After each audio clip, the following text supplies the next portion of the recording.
आज बिहार अपना जन्मदिन मना रहा है और उसने अपने 109 वर्ष पूरे कर लिए हैं। आज ही के दिन 22 मार्च 1912 को बंगाल प्रेसिडेंसी से अलग होकर बिहार अलग राज्य बना था। हालांकि इसके बाद बिहार का 2 बार विभाजन हुआ। वर्ष 1935 में बिहार से अलग होकर उड़ीसा अलग राज्य बना और फिर वर्ष 2000 में झारखंड राज्य अस्तित्व में आया। लेकिन अब सोचिए बिहार आज कहां खड़ा है। इसका वैभवशाली इतिहास इसकी सबसे बड़ी पूंजी तो है, लेकिन इसका पिछड़ापन इस इतिहास पर भी गंभीर प्रश्न चिन्ह लगाता है। सबसे पहले आपको बिहार के इतिहास के बारे में बताते हैं।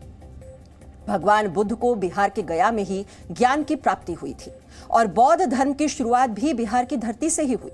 यही नहीं, जैन धर्म के भगवान महावीर का जन्म भी बिहार के वैशाली में हुआ था और नालंदा के पावापुरी में उन्हें मोक्ष हासिल हुआ। सिर्फ बौद्ध और जैन ही नहीं, बल्कि सिखों के 10वें गुरु गोविंद सिंह जी का जन्म भी बिहार के पटना साहिब में हुआ था।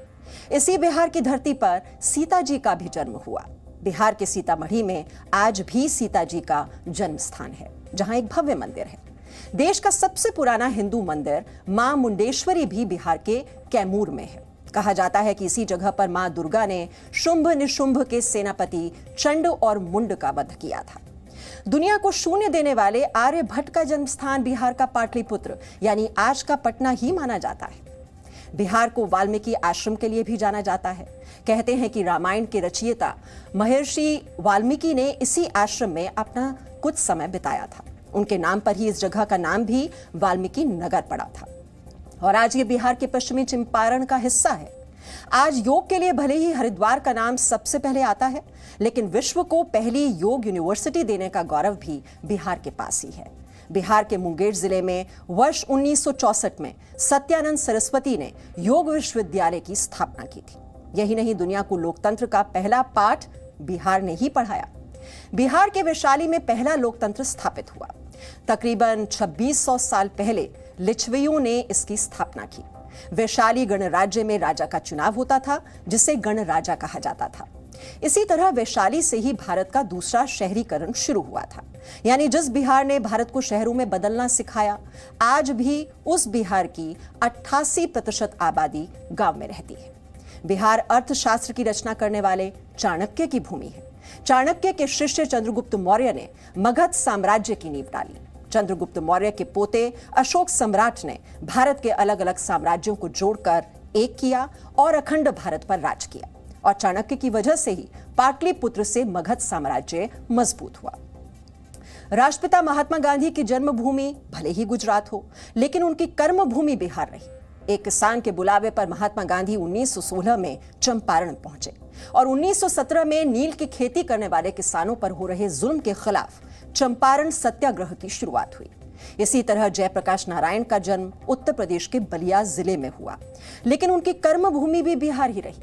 पटना के गांधी मैदान से जेपी आंदोलन ने जो लहर पैदा की, उसने तत्कालीन इंदिरा सरकार को हिलाकर रख दिया था और उसी आंदोलन से आज कई नेता निकले हैं।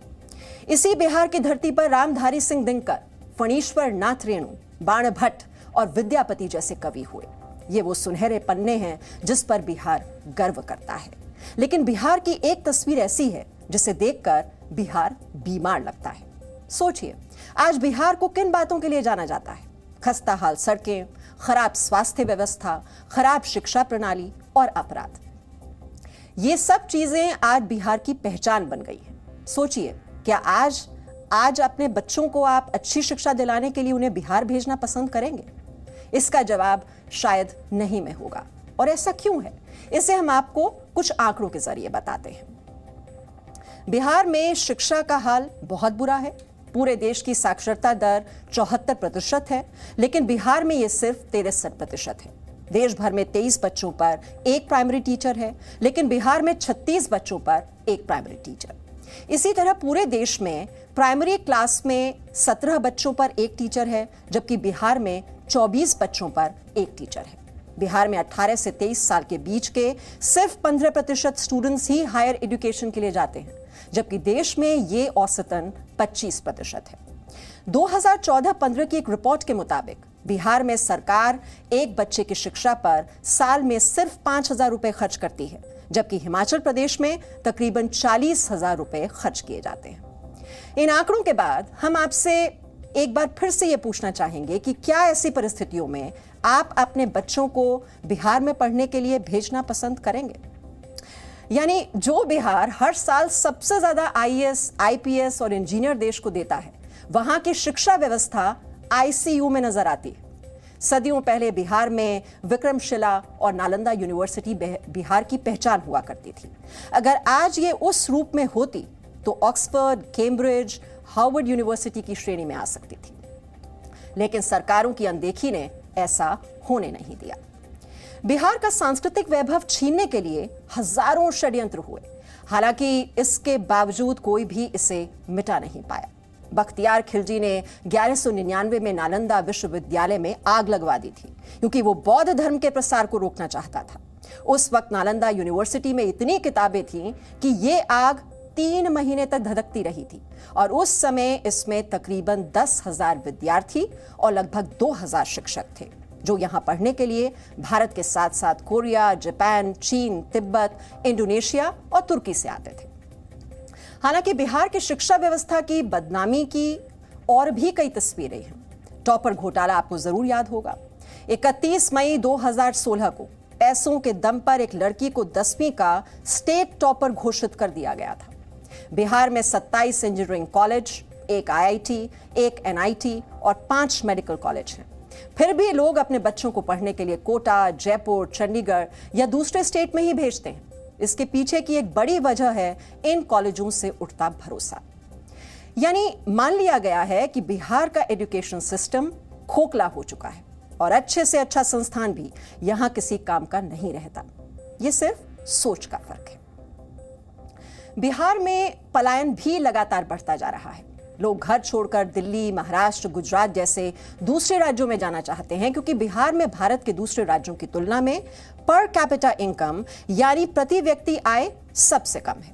2020 की रिपोर्ट के मुताबिक पूरे देश की प्रति व्यक्ति आय जहां 1,35,000 है, तो बिहार में यह सिर्फ 43,822 रुपए है। यानी बहुत बड़ा फर्क नजर आता है। देश में 31% आबादी शहरों में रहती है, लेकिन बिहार की सिर्फ 11% आबादी शहरों में है। यानी बिहार के 89% लोग आज भी गांवों में रहते हैं और 76% आबादी खेती करके गुजारा करती है।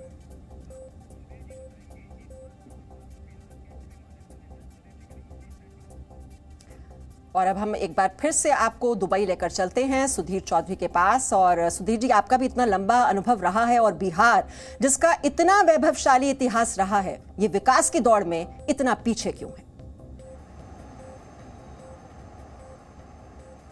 जी, तो यहां से जब आप भारत से बाहर से बैठकर जब आप बिहार को देखते हैं तो कई बार तस्वीर बड़ी कंफ्यूजिंग होती है और तस्वीर समझ में नहीं आती कि ये तस्वीर बिहार के वैभवशाली इतिहास पर कई बार प्रश्न चिन्ह लगाती है। बिहार के अस्पतालों में जाने से पहले लोग भगवान को याद करते हैं। राज्य के सबसे बड़े अस्पताल में भी मरीजों को कई बार इलाज नहीं मिल पाता और डॉक्टर का अपॉइंटमेंट मिलने में महीनों लग जाते हैं। बिहार के ज़्यादातर लोगों की इतनी कमाई भी नहीं कि वो प्राइवेट डॉक्टर से या प्राइवेट अस्पतालों में इलाज करवाने का खर्च उठा सकें। और ये हम स्पष्ट कर दें, ये आज हम बिहार के लोगों को कोई नीचा दिखाने के लिए नहीं बात कर रहे हैं। जो बिहार में लोग रहते हैं वो हमारी इस बात से इत्तेफाक रखेंगे कि बिहार में उतना विकास नहीं हुआ जितना होना चाहिए था। बिहार में 29,000 लोगों पर एक डॉक्टर है, 8,645 लोगों पर अस्पताल का एक बेड उपलब्ध है और वर्ल्ड हेल्थ ऑर्गेनाइजेशन का आंकड़ा कहता है कि 1,000 लोगों पर एक डॉक्टर होना चाहिए। बिहार के पड़ोसी राज्य पश्चिम बंगाल में 10,000 लोगों पर एक डॉक्टर है। बिहार के अलावा उत्तर प्रदेश में 19,000 लोगों पर एक डॉक्टर है और पूरे देश में 11,000 लोगों पर एक डॉक्टर है। अगर इसमें पटना को माइनस कर दें तो तस्वीर और भी खराब हो जाती है। हमारे देश में जहां प्रति व्यक्ति स्वास्थ्य का खर्च 1,122 रुपये है, बिहार में ये सिर्फ 491 रुपये है। बिहार में परमानेंट डॉक्टर के कुल 6,261 पद हैं, जिनमें से लगभग 2,500 खाली पड़े हैं। बिहार में ठेके पर रखे जाने वाले डॉक्टर, कॉन्ट्रैक्ट्स पर जिनको रखते हैं, उनके कुल 2,314 पद हैं और फिलहाल 531 डॉक्टर वहां पर सिर्फ काम कर रहे हैं। यानी बिहार में ज़रूरत से आधे डॉक्टर ही मौजूद हैं। तो इस तरह अगर आप देखेंगे बिहार में तो आपको ये नज़र आएगा कि बिहार में अगर आप देखें हर साल सबसे ज़्यादा आईएएस ऑफिसर, सबसे ज़्यादा आईपीएस, सबसे ज़्यादा इंजीनियर बिहार से निकलते हैं। लेकिन तो भी बिहार के लोग कोचिंग दिलाने के लिए, पढ़ाने के लिए अपने बच्चों को बिहार में नहीं बल्कि दूसरे राज्यों में भेजते हैं। ऐसा क्यों है? जबकि बिहार, जैसा हम आपको बता रहे थे, ये नालंदा की भूमि है बिहार।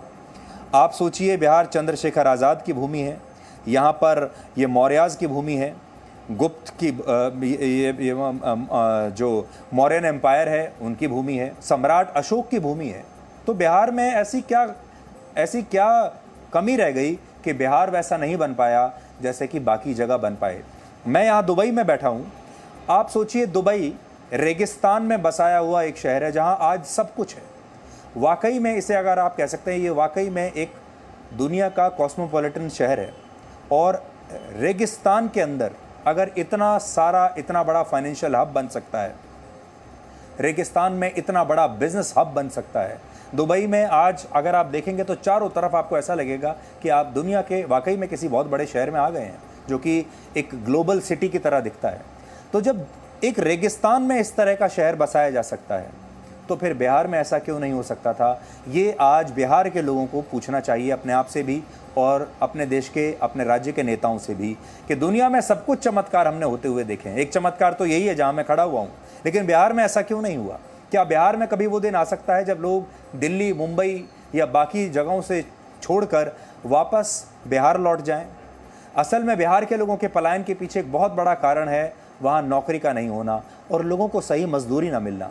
दूसरे राज्यों की तुलना में बिहार में सस्ते मजदूर मिल जाते हैं, रोजगार आज उतने नहीं हैं।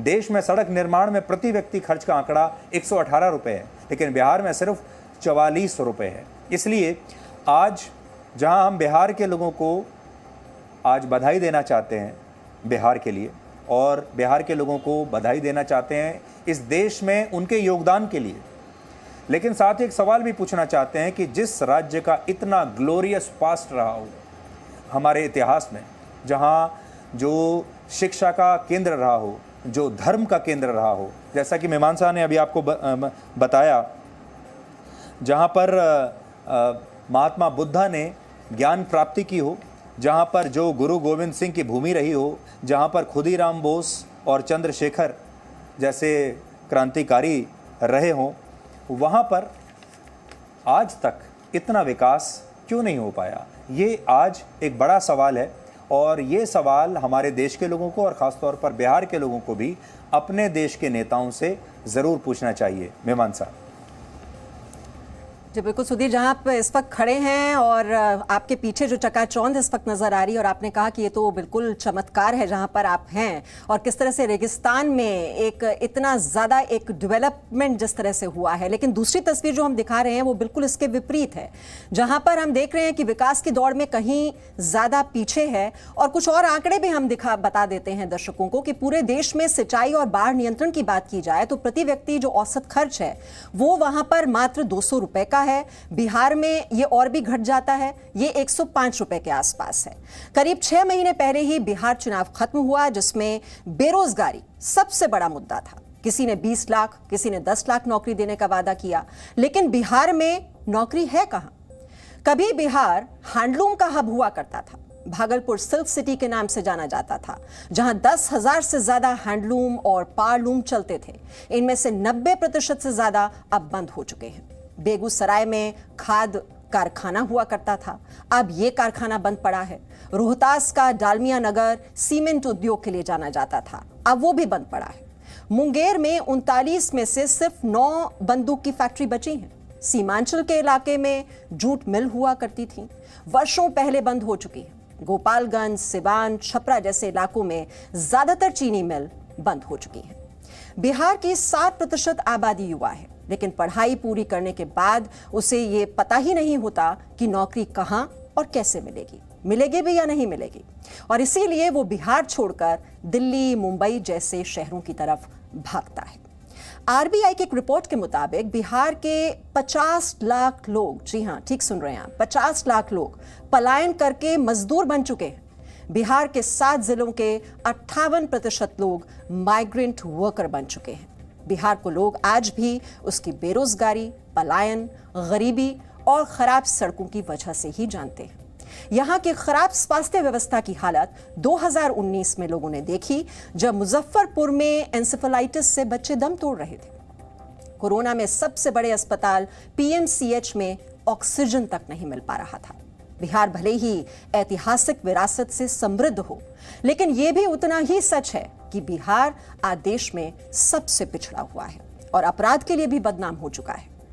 बिहार क्राइम रिकॉर्ड ब्यूरो के आंकड़े बताते हैं कि बिहार में 2020 में 2400 से ज्यादा लोगों की हत्या हुई और 1100 से ज्यादा रेप के मामले सामने आए। इसके बाद भी बिहार का एक एक इंसान अपनी मेहनत से अपनी जगह और अपनी पहचान बना रहा है। अभी हाल ही में राजगीर में देश का दूसरा ग्लास ब्रिज बनकर तैयार हुआ, जिसे देखने के लिए दूर दूर से लोग आए। आज हम इतना ही कहना चाहेंगे कि बिहार दिवस मनाना भी जरूरी है, लेकिन बिहार के विकास के लिए दूसरे पहलुओं पर भी ध्यान देने की बहुत ही ज्यादा जरूरत है। Presenting B News app, available on Google Play and App Store. Download it now.